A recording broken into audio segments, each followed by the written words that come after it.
Madame, Messieurs, bonjour et bienvenue à ce nouveau numéro de l'émission Décrit Info, ce magazine d'analyse d'actualité politique, sociale, économique et même juridique qu'on a lancé ici chez nous à Sapel Télévision. Des questions importantes qui retiennent l'actualité dans plusieurs domaines sont mises sur la table. Nous tentons de les décortiquer en leur donnant un sens, une forme selon nous. C'est d'ailleurs pour ça que chaque matin, quand je commence cette émission, j'ai l'habitude de dire que les Décrits Info, c'est tout simplement le tempo de l'actu selon notre feeling. Ça veut dire notre manière à nous de voir les choses, notre manière à nous de les ressentir, notre manière à nous de les exprimer. Je suis donc heureux de vous retrouver pour ce nouveau numéro qui ne se tourne pas dans son cadre habituel. Et bien voyez-vous, donc je ne suis pas dans mon plateau de tous les jours. Pourquoi? Parce que je ne suis pas à Kinshasa. Évidemment, vous savez que CPL est une chaîne de télévision qui émet à partir de Kinshasa, capitale de la République démocratique du Congo. Nous émettons donc à partir de là, mais là je suis en déplacement. Ici, nous sommes à Lubumbashi, dans le Haut-Katanga, où je suis venu un peu faire quelques émissions, quelques productions dans le cadre de cette affaire des Kasaïens, des Katangais. Vous savez qu'il s'ouvre ici une rencontre, une sorte de table ronde que le Premier ministre lui-même va lancer pour essayer de mettre en place les notables du Kasaï et du Katanga. Je parle du Grand Katanga et du Grand Kasaï. Le gouverneur de toutes les provinces du Grand Katanga et toutes les provinces du Grand Kasaï sont ici. Ils essaient un peu d'échafauder des plans, d'élaborer des situations pour tenter de voir qu'est-ce qu'il peut être fait pour éviter cette tension qui commence de plus en plus quand même à monter entre les deux communautés. J'en ai profité pour faire aussi d'autres choses, notamment la situation socio-économique ici dans le Haut-Katanga, parce que je suis à Lubumbashi. On va voir si le temps nous permet, peut-être qu'on va aller aussi dans le là-bas, mais bon, on verra ce qui va advenir. Donc je suis heureux de vous retrouver, et très très heureux même pour ce nouveau numéro d'Écrit Info. Je tiens à vous dire grand merci. Un grand merci pour la confiance que vous n'arrêtez de nous témoigner. Continuez à vous abonner sur notre chaîne YouTube comme vous êtes en train de le faire. Ça nous fait énormément plaisir et ça nous touche dans le cœur. Appelez vos membres des familles, vos proches à pouvoir s'abonner s'ils veulent avoir l'information, la bonne, sans couleur et sans tendance. Ils n'ont pas de choix. Le seul choix qui doit être fait, c'est celui de s'abonner à CPL Télévision pour recevoir les informations et les bonnes. Merci à notre partenaire de tous les jours, la boutique La Londoloise, avec sa patronne Judith Londolé Betoko. Judith Londolé Betoko Betokos, Moulati Kitoko, Bilamba Kitoko, Yemoro Kitoko. Donc si vous êtes un homme, vous voulez vous habiller de manière chic et extraordinaire, n'hésitez pas à appeler notre partenaire, boutique La Londoloise avec Judith Londolé Betoko. Elle se fera le réel plaisir de pouvoir vous envoyer vos commandes. Et nous, ça nous fera énormément plaisir et énormément de bien. Qu'est-ce qu'il faut encore que je dise? Je veux dire grand merci à l'équipe qui m'accompagne ici, Martins Kabea qui est de l'autre côté, avec notre ami John. Martins Kabea et John, les deux sont donc de l'autre côté de la régie pour me permettre de pouvoir faire cette émission et entrer en contact justement avec vous comme on en a l'habitude de faire. J'étais en train de regarder pour m'assurer que on va respecter l'heure, comme on en a toujours l'habitude. Bon, les amis, vous avez vu mon thème. Je voulais un peu qu'on réfléchisse autour de ces deux thèmes. Le tout premier thème, c'est la situation des fonctionnaires. Parce que j'ai vu qu'il y a une grande campagne médiatique qui s'est faite autour de l'augmentation de salaire des fonctionnaires. On va tenter de parler de ça. Et puis le deuxième thème qu'on va mettre sur la table autour duquel on va certainement aussi épiloguer, ça sera le thème sur la situation ici dans le Katanga, la situation notamment du carburant, parce que j'ai fait la ronde de la ville de Lubumbashi. Il y a d'ailleurs un reportage complètement formulé qui se trouve sur notre chaîne YouTube que vous pouvez regarder. Mais vous connaissez bien le principe de cette émission, un principe majeur auquel je ne voudrais pas déroger à l'heure où nous parlons. Le principe, c'est que cette émission, on ne les fait jamais, on ne la commence jamais sans pour autant réserver les premières minutes à la situation sécuritaire dans l'Est de la République démocratique du Congo. Ici, même à Lubumbashi, je ne veux pas déroger à ces principes. Devant vous tous, mes téléspectateurs et mes internautes, excusez-moi, j'avais pris l'engagement de ne jamais, alors jamais commencer mes émissions sans réserver les premières minutes à la situation sécuritaire dans l'Est de notre pays. Pourquoi? Parce que moi, je commençais à trouver assez anormal, assez inconscient pour nous tous Congolais, que ce soit nos autorités, nos députés, le peuple, la peuple, tout le monde. J'ai l'impression que les gens ont arrêté de s'émouvoir par rapport à ce qui s'est passé dans l'Est de la République. Les amis, ce n'est pas du tout normal, ce n'est pas du tout explicable que nous soyons dans une société où vous avez 2 345 410 km² de superficie, mais une bonne partie de ce pays connaît des problèmes, mais que vous soyez à Lubumbashi, à Kinshasa, les gens ont l'impression que ce qui se passe dans l'Est de la République s'est passé dans la case du voisin. J'ai dit non, Péroulois. Nous devons nous rendre à l'évidence, chacun de nous, à ce qui les concerne, que ce pays est le seul bien en commun que Dieu nous a donné. Que ce pays est l'héritage commun que nous avons. Nous, comme Congolais, nous avons non seulement la responsabilité de le protéger, mais aussi et surtout de les développer, de les fructifier, afin de léguer un pays beaucoup mieux, beaucoup beau que ce que nous avons hérité de nos parents. C'est d'ailleurs un grand paragraphe de notre hymne national, quand vous les chantez, qui vous dit « Nous bâtirons un pays plus beau qu'avant ». La responsabilité des Congolais, la responsabilité de notre génération, c'est non seulement de pouvoir jouir, de pouvoir user de ce pays d'une certaine manière, mais aussi et surtout de pouvoir le bâtir, le développer pour céder à nos enfants un pays beaucoup plus beau, mais beaucoup plus joli que ce que nous avons hérité de nos aïeux. Et ce pays, on ne peut pas entrevoir son développement et son redécollage si dans une partie importante de son sol, il se trouve des situations compliquées comme dans l'Est de la République. C'est d'ailleurs pour ça que moi, j'ai décidé de toujours, et alors toujours, commencer mes éditos par cette situation dans l'Est de la République. Je l'ai fait pour 2 raisons. La première raison pour laquelle je fais ces écrits, où je commence mes émissions par l'Est de la République, je voudrais jouer un peu au lanceur d'alerte. Je me dis, il faut quand même, qu'à un moment donné, qu'il y ait des gens qui osent l'avoir pour dire « Mais attendez, cher ami, il y a des situations compliquées dans notre pays. Il y a des situations inexpliquées dans notre pays. Si une personne, si 2, si 3 personnes peuvent entendre ma voix, moi je serai l'homme le plus heureux, je dirais, j'ai accompli mon travail. Mes enfants peuvent être fiers de leur papa en disant, papa, il était congolais, il a travaillé pour ce pays, il a aidé ce pays. Donc la première responsabilité, la première chose pour laquelle moi je commence mes émissions, mes éditos par l'Est de la République, c'est pour alerter l'opinion. Mais les amis, que vous soyez en France, en Belgique, en Chine, aux États-Unis, à Singapour, partout dans le monde, partout où vous êtes, ça tue chez nous dans l'Est de notre pays. Ça viole et ça massacre chez nous. Ça, c'est des situations inacceptables. On ne peut ni comprendre ni s'expliquer ça. Congolais, réveillez-vous.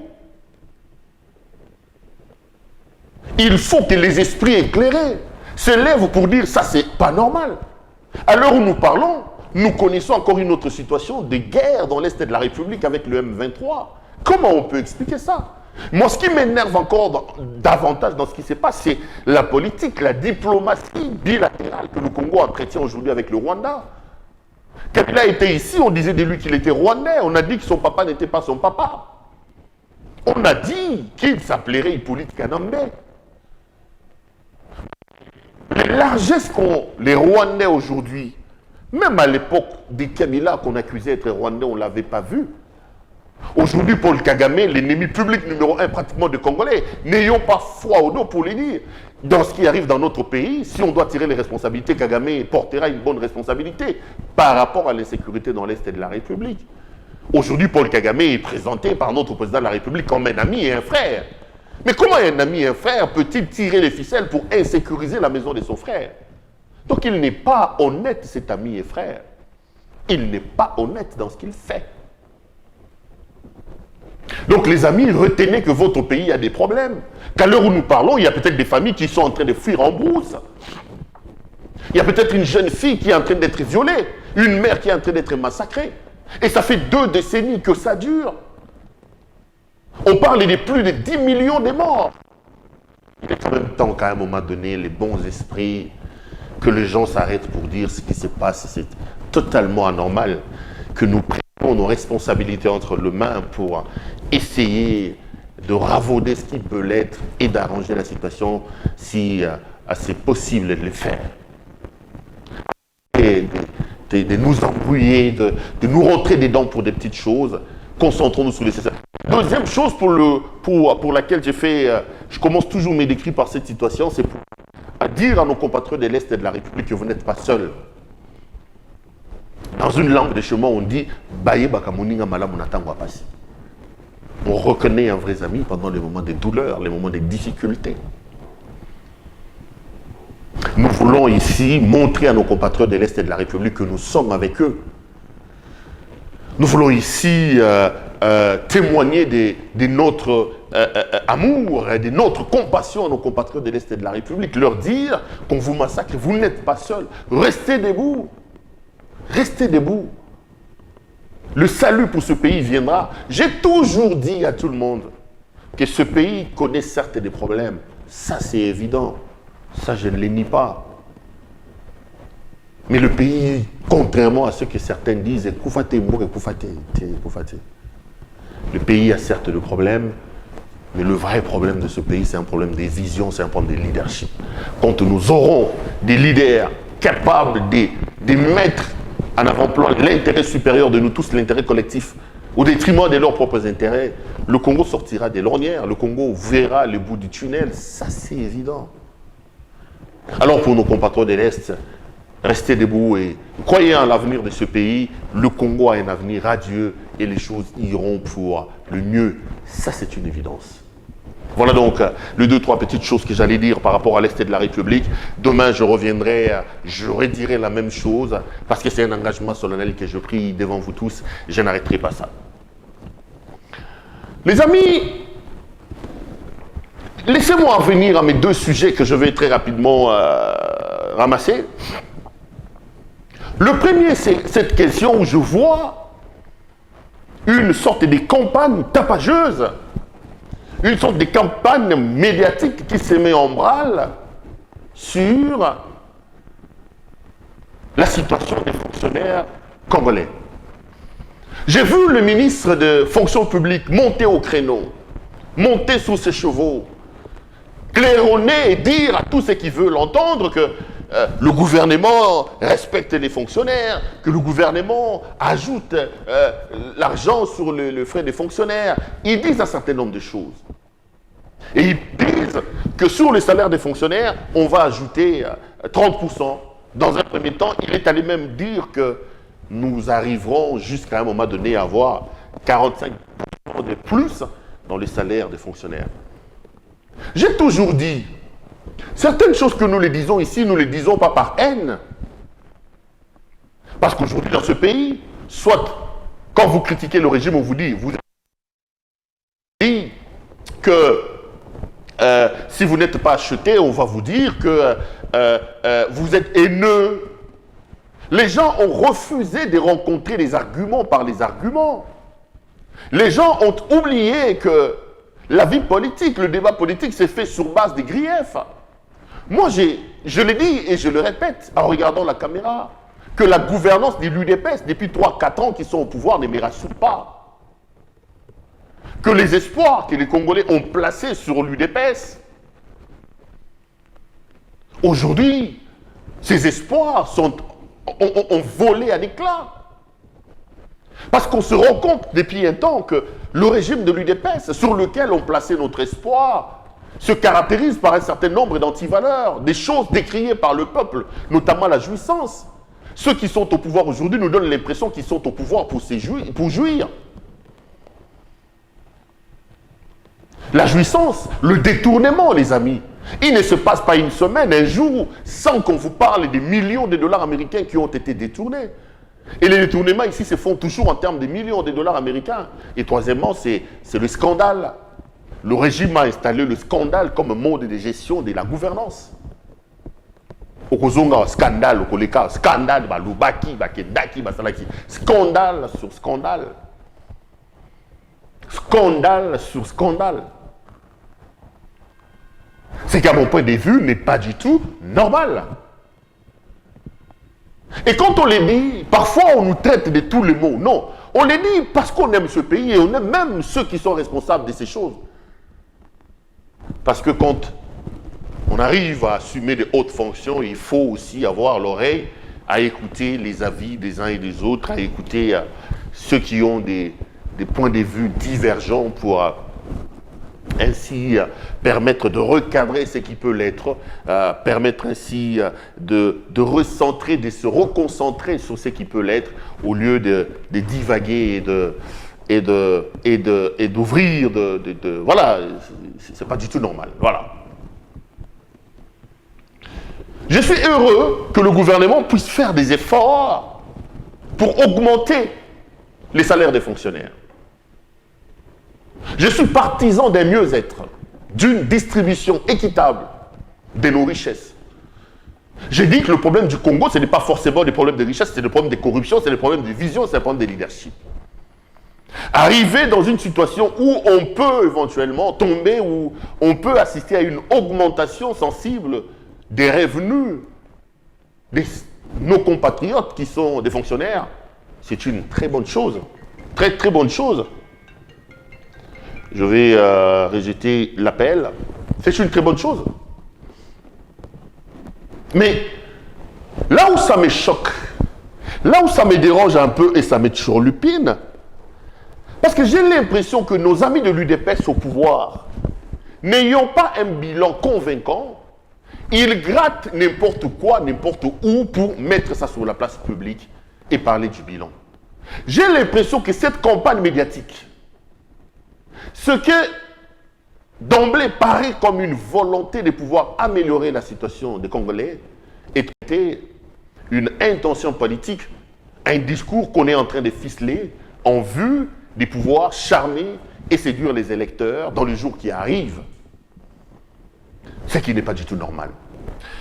Ne nous trompons pas. Un fonctionnaire de l'État aujourd'hui, le moins gradé peut être dans les 200 000 ou 150 000 ou 200 000, un peu par là. Parce qu'on dit. Mais quand vous prenez l'enveloppe entière d'un fonctionnaire, vous allez voir qu'en réalité, le salaire complet que le fonctionnaire reçoit n'est pas à cette hauteur-là. C'est moins, des loin inférieurs. Parce que dans les salaires, dans l'enveloppe globale salariale, il faut peut-être mettre comment ils appellent ça, le transport, je ne sais pas moi, certaines allocations, certains avantages. Quand quelqu'un gagne par exemple 200 000 francs congolais à la fin du mois, il a une enveloppe de 200 000 francs, vous allez vous rendre compte que ces 200 000 francs a des rubriques. A des rubriques. Et j'entends une sorte de folie gagner les gens. Non. Quand ils vous disent qu'ils vont augmenter les 30%, en réalité, on ne va augmenter que le salaire des bases. Ils ne vont toucher que le salaire des bases. Pour un fonctionnaire qui a une enveloppe, par exemple, de 200 000 francs congolais, vous allez voir peut-être que son salaire des bases est de 70 000 francs congolais, des 80 ou des 60 000 francs congolais.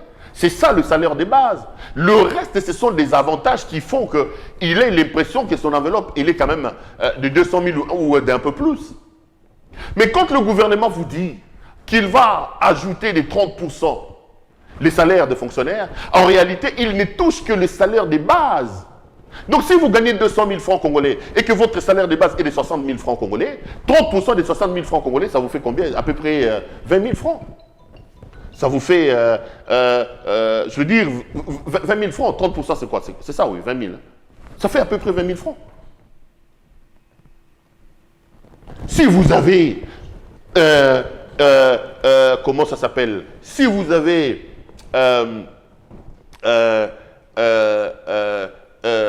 salaire de base, par exemple, de 80 000 et qu'on vous ajoute 30%, vous allez vous rendre compte que c'est des ajouts infimes qui ne vont pas influer sensiblement sur la vie des fonctionnaires. Ces ajouts-là ne vont pas sensiblement améliorer les conditions de vie des fonctionnaires. Parce qu'elles sont minimes. Mais là où moi je ne comprends pas cette campagne médiatique, parce que cette campagne médiatique risque de produire un autre effet néfaste. Parce que plus vous parlez des augmentations des 30, des 40%, vous créez une spéculation sur les revenus du peuple. Or, la spéculation aura pour objectif, aura pour conséquence de pouvoir déstructurer notamment le prix. Économiquement parlant, quand tout le monde sait que Babaxene Bango 30%, le vent économique risque de suivre. Vous pouvez imaginer que le train de vie, ou plutôt l'inflation puisse suivre la rumeur. Si on était dans des pays un peu plus développés, on parle des bourses. On dit que la bourse de Tokyo, les Nasdaq, la bourse de Londres, la bourse de Tennessee, la bourse a toussé plutôt, la bourse a ouvert en augmentation parce que la bourse est aussi le thermomètre de la température économique ou de la situation financière d'un pays ou d'un coin. Mais ici, nous n'en sommes pas encore arrivés à ce niveau-là. Vous allez vous rendre compte qu'une information, même la plus infime, peut faire monter la balance au niveau de la bourse ou plutôt les retarder.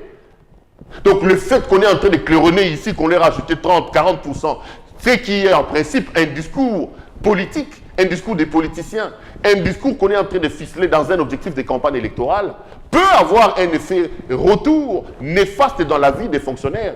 Et cet effet-là, c'est justement le fait que le mouvement des prix, notamment sur le marché, risque de suivre la balance. Et ça ne sera pas une bonne chose.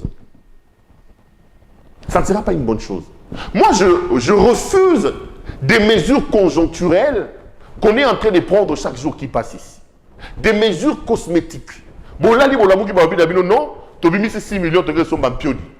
Mais, monsieur, l'État a commis pêcheur, l'État a commis commissionnaire, l'État a commis marchand. Il faut nous dire. Est-ce que cette mesure conjoncturelle-là devait-elle être mise en place, ou plutôt il fallait prendre des mesures structurelles en organisant par exemple le système de pêcherie dans le pays?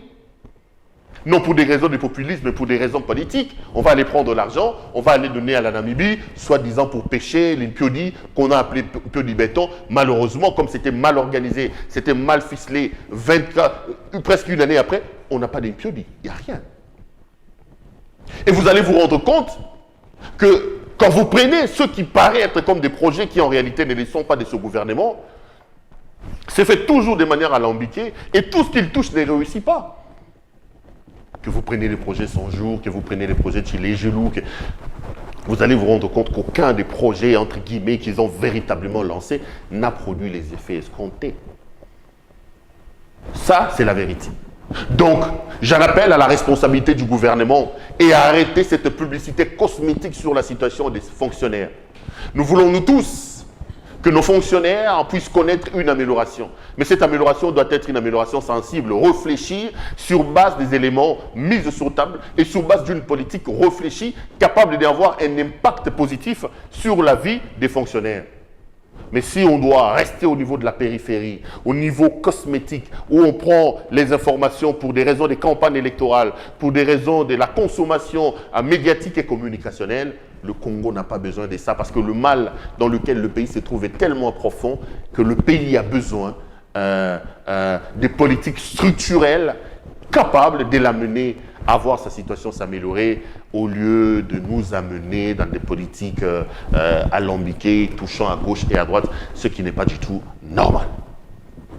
Le deuxième thème dans lequel je voulais un peu épiloguer, aujourd'hui, c'est la situation dans le Katanga. Je parlerai de la situation peut-être entre Kassaya et Katangé demain parce qu'il y a un atelier qui s'ouvre ici où les autorités viennent réunissant, je vous en ai parlé au début de cette émission, mais bon. Les amis, ça fait 2 semaines, un peu plus d'ailleurs, que les Katangais n'ont plus d'approvisionnement en carburant. Les stations-service sont sèches. Bien avant que la situation ne se dégrade à Kinshasa et que le bon pétrolier, notamment au niveau de l'ouest à Kinshasa, décide de corser un peu l'addition, le Katanga était déjà dans le banc des accusés, le Katanga avait déjà des problèmes. Mais avant d'entrer en profondeur, laissez-moi m'étonner d'une situation. Je suis arrivé à Lubumbashi et je me suis informé. Ça fait 2 semaines que les Louchois, les Katangais, ont du mal à s'approvisionner en carburant. Aussi étonnant que cela puisse paraître, aucune autorité, aucune mesure, aucune réunion, que ce soit sur le plan provincial ou que ce soit sur le plan national, n'a été organisée pour étudier la question, tenter de mettre fin à cette situation compliquée qui pourrit la vie à des millions de Katangais. Et c'est un abandon? Et c'est une discrimination? Je suis tenté de poser la question. Comment depuis 2 semaines, un peu plus, sur les 166 stations qu'il y a à Lubumbashi notamment, il n'y en a pas plus de 5 ou plus de 10 qui fonctionnent, mais le silence qu'on observe, que ce soit au niveau des autorités provinciales, que ce soit au niveau des autorités locales, je suis arrivé à une situation de m'étonner sur le silence, le manque d'initiative et d'action des autorités pour soulager la souffrance de ces peuples, des Katangais. Ici, je voudrais me poser vraiment la question et poser la question à ceux qui ont la responsabilité de gérer la chose publique. Pourquoi est-ce que depuis 2 semaines, les autorités ne se sont pas penchées sur la situation des pétroliers katangais, des pétroliers qui desservent notamment le Grand Katanga, pour soulager la misère de ces Congolais qui vivent ici et qui ont du mal à s'approvisionner au carburant? Pourquoi depuis là, que ce soit les ministres de l'économie, que ce soit les ministres des finances, que ce soit les ministres des hydrocarbures, que ce soit ici au niveau du gouvernement provincial, les Katangais ont l'impression d'être abandonnés par rapport à cette situation? Et ce n'est pas du tout normal. Quand on gère la République, quand on gère un peuple, non seulement qu'on doit échafauder des projets pour l'amélioration des vies de ces peuples, mais quand des problèmes sérieux surviennent, on doit se montrer proche de ces peuples pour soulager son malheur. Mais de quoi s'agit-il exactement ici? Vous savez que le carburant étant un secteur stratégique, le gouvernement de la République démocratique du Congo, depuis plusieurs années, avait décidé de pouvoir bloquer le prix du carburant à la pompe. C'est-à-dire, la fluctuation des prix au niveau des pompes n'est pas tributaire à la volonté des commerçants ou plutôt des pétroliers. Donc les carburants peuvent monter, les carburants peuvent descendre, et les pétroliers n'ont pas le droit de toucher le prix du carburant à la pompe parce que le gouvernement a estimé que c'est une matière stratégique. Mais ils ont signé des accords avec les banques pétroliers. Ils ont mis en place des indicateurs sur base desquels, une fois qu'un de ces indicateurs-là bouge à plus de 5%, il faut qu'on s'organise, soit pour augmenter les prix, pour voir. On parle notamment du volume du carburant manipulé, on parle des taux d'échange et on parle aussi de taux d'importation, de ces choses-là. Ce sont des éléments, des indicateurs qui sont sur la table, sur lesquels se base notamment la commission qui table sur le prix. Alors l'État impose un prix aux pétroliers, il dit, vous n'avez pas le droit d'augmenter les prix, mais les pertes et les manques à gagner que vous subissez, nous allons subventionner ça. L'État paye donc les subventions pour compenser les manques à gagner et les pertes que le secteur des pétroles subit par le fait que ce secteur où les pétroliers n'ont pas les droits de suivre le mouvement du carburant, notamment en les modifiant en termes de prix au niveau de la pompe. Et l'État subventionne. C'est dans cette affaire d'argent que vous avez entendu l'histoire des rétrocommissions des 15%, tralala, je n'entre pas là-bas aujourd'hui. Mais moi je suis ici, j'ai observé une chose, et que je vais d'ailleurs dénoncer avec la dernière énergie, la discrimination que nos compatriotes qui travaillent dans les secteurs de pétrole sont en train de subir. Si, dans certains coins de la République, notamment à Kinshasa, ce sont les étrangers qu'on appelle les major society, les sociétés, des multinationales, Total, Engen, tout ça, qui approvisionnent. Mais quand vous allez notamment ici, dans le sud ou même dans le nord, la plupart d'approvisionnement en carburant est l'œuvre des compatriotes congolais, des opérateurs économiques nationaux. Mais les amis, regardez la discrimination qui est installée depuis plusieurs années et qui met aujourd'hui nos compatriotes en mal de travailler. À chaque fois que l'État paye, que vous entendez, on a payé 100 millions, on a payé 80 millions, on a payé autant de millions, l'État ne paye que les sociétés étrangères. Comment vous pouvez expliquer que le président de la République a dit qu'il est là pour créer une classe de millionnaires congolais? Mais à l'heure où nous parlons, quand il paye les manques à gagner et les et les pertes. Ils privilégient tout le temps les sociétés étrangères. Ici au Katanga, j'ai vérifié, les pertes que les banques pétroliers nationales réclament, c'est chiffre à plus de 100 millions de dollars. Et ça fait plusieurs années qu'ils n'ont pas été payés. J'ai appris que cette semaine ici, le gouvernement a sorti une enveloppe médiocre pour payer, par rapport au montant réclamé, c'est vraiment une enveloppe médiocre, de moins de 10% pour essayer de payer les quotes-parts ou les ratés du banc pétrolier ici. Alors qu'à Kinshasa, on a payé encore en termes de dizaines de millions de dollars il n'y a pas longtemps. Les sociétés étrangères, les majors sociétés comme on les appelle. Ici, il faut dénoncer avec la dernière énergie. Moi, j'appelle le gouvernement à être responsable, les gestionnaires de ce secteur à être responsables, à loger nos compatriotes locaux, exploitants pétroliers, au même titre que les autres. Ils ne peuvent quand même pas subir cette injustice dans leur propre pays. Voir les étrangers être payés en termes de millions de dollars, alors que les nationaux, eux, ne sont pas logés à la même enseigne. Il est temps de mettre fin à cette discrimination pour permettre aussi aux compatriotes qui œuvrent dans ces domaines-là de pouvoir se retrouver. Et ils ont ici décidé de ne plus desservir les stations. Ça fait 2 semaines. Les gens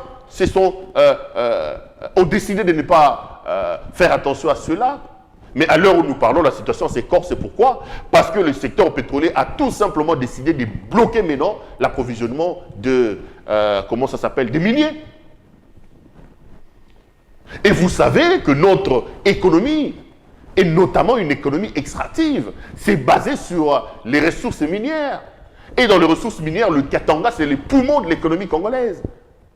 Aujourd'hui, nous parlons, les compagnies minières qui sont installées au Katanga, dans les jours qui arrivent, seront dans l'obligation d'arrêter leur production parce que les pétroliers ici, parce qu'ils ne sont pas entendus, parce qu'ils ne sont pas écoutés par le gouvernement, ils ont décidé d'arrêter l'approvisionnement chez les miniers. Et j'ai vu aujourd'hui, à gauche et à droite, le gouvernement paniquer, tenter de se mobiliser pour tenter d'arranger la situation. Une situation qui dure depuis plus de 2 semaines. Il a fallu attendre que ces gens-là puissent serrer encore les taux, en privant notamment le minier de l'approvisionnement pour que le gouvernement agisse. Non, les amis, ça ne se passe pas comme ça. Dans un pays sérieux, dans un pays moderne, la gouvernance est entre autres assise sur la prévention. D'ailleurs, il y a un adage qui consacre ça, qui dit « gouverner, c'est prévoir ». Vous ne pouvez pas gouverner les gens sans pour autant faire des prévisions, sans pour autant envisager les choses. Il faut arrêter cette discrimination. Il faut loger nos compatriotes locaux, nos compatriotes qui travaillent dans le secteur pétrolier au même rang que les autres. Ils ne peuvent pas subir cette injustice et cette discrimination dans leur propre pays. De voir les sociétés étrangères, les major society être payés en termes de millions de dollars, alors qu'eux, ils doivent être des enfants pauvres dans leur propre pays. Et la conséquence est là. Maintenant, ils ont décidé d'arrêter d'approvisionner les miniers. Et c'est comme ça que vous voyez maintenant, il y a une sorte d'agitation. Toyokanawa, Tobongisawa, Tomata, Tokita. Ce n'est pas du tout normal. Des solutions alambiquées, tirées à l'emporte-pièce, parce qu'il y a des problèmes. C'est pas comme ça qu'on gère la République, les amis. C'est pas comme ça qu'on gère la République. Ici, je voulais vraiment lancer cet appel pathétique à nos responsables, à nos autorités, pour qu'ils essayent un peu de ficeler, de réfléchir sur ce qui est bien à faire, afin de permettre justement à nos compatriotes qui travaillent légalement dans ce secteur de pouvoir bénéficier des mêmes avantages et de mêmes traitements que les sociétés étrangères qui, eux, sont payés sans problème. Et quand ils toussent, c'est tout le monde qui tousse. Voilà. On va finir cette émission par là. J'ai été heureux de vous présenter à CDCRI Info. Si je suis encore au Katanga, je vous retrouve encore demain pour un autre numéro. Merci à vous de la confiance que vous nous témoignez. Arrêtez pas de prier pour nous. La pression, les complications, les choses, des gens qui n'aiment pas la vérité montent de temps en temps, mais on reste debout. Parce que rien ne peut arriver dans la vie de quelqu'un si le Seigneur ne les décide pas. Et d'ailleurs, il est écrit dans les Écritures que tout concourt au bien de ceux qui aiment le Seigneur. J'ai été heureux de vous présenter cette émission. Je vous retrouve demain pour un autre numéro. Portez-vous bien et restez branchés sur nos programmes. Bonsoir chez vous.